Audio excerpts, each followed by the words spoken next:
अस्सलाम वालेकुम वरहमतुल्लाहि वबरकातुहू। शैतानी वसवसे इंसान को कहीं का नहीं छोड़ते। हमें समझ लेना चाहिए कि जो कुछ भी हमारी ज़िंदगी में गलत हो रहा होता है, यानी इस्लाम के ख़िलाफ़ हो रहा होता है, वो सिर्फ़ शैतान की वजह से है। जब अल्लाह ताला ने बता दिया कि वो तुम्हारा वाज़ेह दुश्मन है, तो हमें इस चीज़ को समझ लेना चाहिए। एक शख्स कसरत से अल्लाह का ज़िक्र किया करता था। एक मर्तबा शैतान ने उसे वसवसे में मुब्तला कर दिया। कहा, तू तो ज़िक्र करता रहता है, अल्लाह अल्लाह करता रहता है, जबकि अल्लाह की तरफ से एक बार भी लब्बैक की आवाज़ नहीं आई।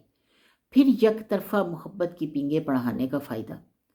तेरा ज़िक्र इलाही अल्लाह के यहाँ मकबूल नहीं। शैतान इसकी पुरफ़रेब बातों में आ गया। उस शख्स ने ज़िक्र करना छोड़ दिया। अब क्या हुआ कि यानी शिकस्ता दिल सा हो गया, मायूस हो गया, सो गया। ख्वाब में हज़रत खिज़र की ज़ियारत हुई। उन्होंने इससे दरियाफ़्त किया कि ज़िक्र इलाही से गफ़लत क्यों की तूने? उसने जवाब दिया कि बारगाहे इलाही में से मुझे कोई जवाब नहीं मिलता। उससे दिल में ख्याल आया कि मेरा ज़िक्र कबूल ही नहीं हो रहा। हज़रत खिज़र ने फरमाया कि तुम्हारे लिए अल्लाह ताला ने ये पैगाम भेजा है कि तुम्हारा अल्लाह ताला के ज़िक्र में मशगूल होना, और दूसरा तुम्हारा पहली दफ़ा अल्लाह कहना कबूल हुआ, तब दूसरी बार तुझे अल्लाह कहने की तौफीक मिली। यानी पहले तुमने नियत की, अल्लाह ने तुम्हें तौफीक दी और तुम अल्लाह के ज़िक्र में मशगूल हुए, और जब तुमने पहली बार अल्लाह कहा, वो कहना कबूल हुआ, दूसरी बार अल्लाह कहने की तौफीक मिली।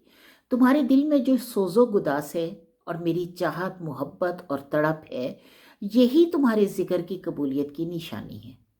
ए बंदे, मेरी मोहब्बत में ये तदबीरें, ये मेहनतें सब हमारी तरफ से एक कशिश का अक्स होती हैं। तुम्हारे ज़िक्र की कबूलियत की निशानी ये है कि तुम्हें ज़िक्र हक़ में मशगूल कर दिया गया।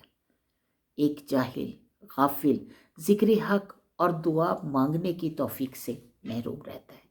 यानी ना जाहिल ज़िक्र हक़ कर सकता है, ना दुआ मांग सकता है, और ना जही गाफिल।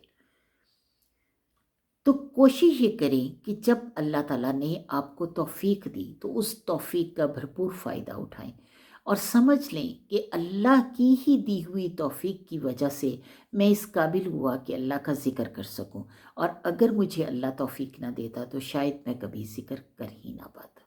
वाखिर दावाना अनिल हम्दुलिल्लाहि रब्बिल आलमीन।